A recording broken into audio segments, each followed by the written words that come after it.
Ang pinakamatinding pagsubok na harapin ng Gilas Pilipinas laban ang Jordan at Iran sa fourth window ng Asian Qualifiers para makapasok sa malaking digmaan sa larangan ng FIBA World Cup na gaganapin next year sa Qatar. Nilabas na nga ang mga pangalan ng mga sundalong lalaban para ipagtanggol ang bandera ng Pilipinas. Sa laban nga ngayong gabi, may malungkot nga na balita na wala ang general na si Justin Brownlee.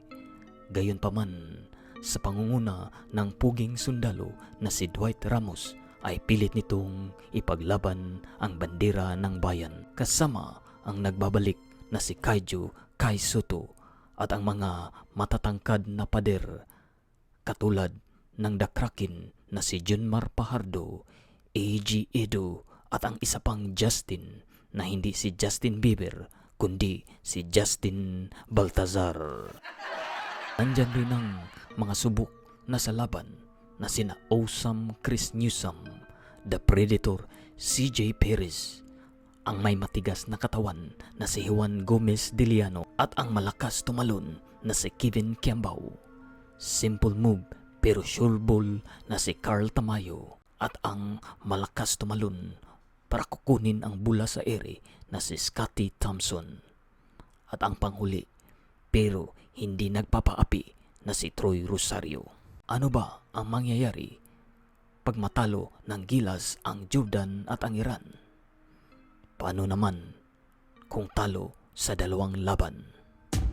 Ano ang mangyayari kung isa lang ang talo at isa ang panalo? Ating pag-usapan. Ayon sa ating nakalap na mga ebidensya, sa kasalukuyan, nasa 5th place ang Gilas sa Group E na may 2-4 record dahil tanging ang top 3 teams lang sa grupo at ang pinakamagandang 4th place team sa buong Asia ang makakapasok sa 2027 FIBA World Cup. Narito ang pwedeng mangyari. Scenario 1, manalo sa parehong laro. Mawalis ng Gilas ang Jordan at Iran, muling mabubuhay ang pag-asa nilang makapasok sa World Cup. Gaganda ang record, aakyat ang Gilas sa 4 na panalo at 4 na talo at madidikit sila sa standings ng Jordan at Iran. Hawak ng Gilas ang bintahe sa head-to-head matchup kung sakaling magtabla ang record nila sa dulo. Ang pangalawang senaryo, kung isang laro lang ang masungkit ng Gilas, maiipit sa standing.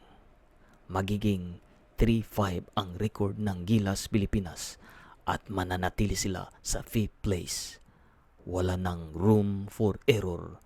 Mauubusan na ng allowance ang Gilas.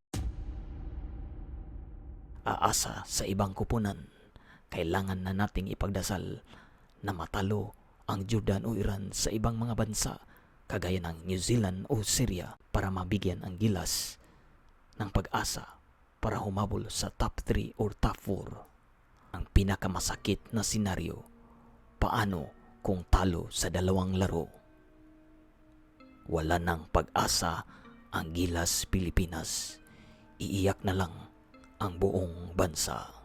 Kaya ngayong gabi, ipagdasal natin manalo ang Gilas Pilipinas laban sa Jordan at mapatumba nila ang higanting taga-Iran.